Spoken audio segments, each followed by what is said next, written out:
Ош шаарына Россиядан 17 мугалим келди. Бул туурасында Ош шаардык билим берүү башкармалыгынын жетекчиси Авазбек Асанов билдирди.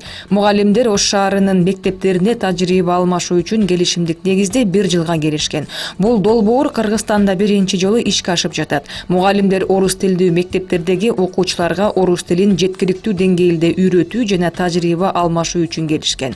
Алардын жол киресин жана батир маселесин парламенттин депутаты чечип берген. 2 мугалим үй бүлөсү менен көчүп келген. Алар орус тилдүү мектептерге жакын жерлерде жайгаштырылды. 17 мугалимдин көбү орус тили жана адабияты сабагынын мугалимдери, арасында предметтик сабактардын мугалимдери дагы бар. Айлык акысы биздин мугалимдер алгандай эле төлөнөт, бирок Россиядан дагы маяна бөлүнөт деп билдирди Авазбек Асанов. Аталган долбоорду эки өлкөнүн өкмөтү талкуулаган. 7 жана 8 августта Чүй болусунун Аламүдүн районундагы Койташ айылында түзүлгөн кырдаалды иликтөө боюнча мамлекеттик комиссиянын биринчи отурубу өттү. Мамлекеттик комиссиянын төрагасы болгон вице-премьер-министр Жеңиш Разаков белгилегендей, комиссия мүчөлөрү болуп өткөн окуянын бардык жагдайларын объективдүү жана калыс иликтеп чыгып, 1 айлык мөөнөттө парламентке маалымат берүү үчүн корутунду даярдоого тийиш.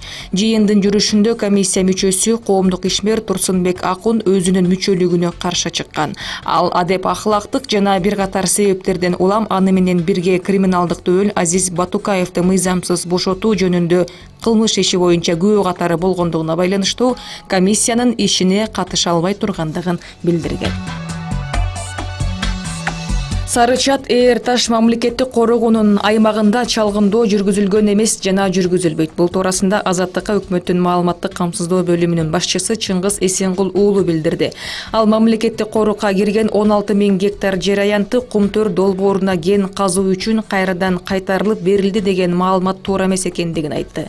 Чыңгыз Эсенгул уулу берген маалыматка караганда 94-жылы 10 000, 97-жылы 26 000 гектар жер Кумтөргө берилген. 2005 жылы түзөтүү киргизилип, жердин аянты 26 000 гектарды түзгөн. Кумтөр алтын кенин иштеткен Центера Gold Inc компаниясы менен мындан 2 жыл мурда макулдашылган стратегиялык келишимди күчүнө киргизүүнүн алкагында Сары Чат Эйр Таш мамлекеттик коргоонундагы 16 000 гектар жер аянты кен казууга кайра кайтарылып берилгени белгилүү болгон.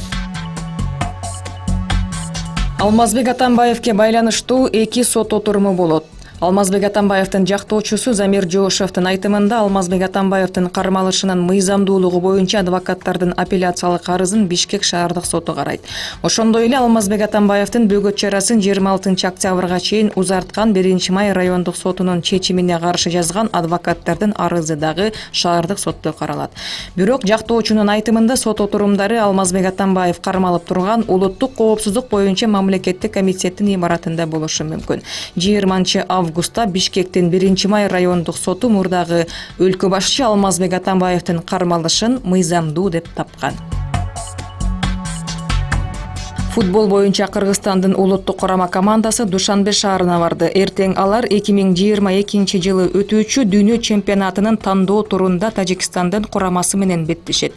Бүгүн акшумкарлар Душанбе шаарында беттеш алдындагы акыркы машыгууларын өткөрөт. Башкы машыктыруучу Александр Кристининдин жетекчилигиндеги курамага 23 оюнчу киргизилген. Тажикстан-Кыргызстан беттеши эртең Бишкек убактысы боюнча кечки саат 8-де башталат.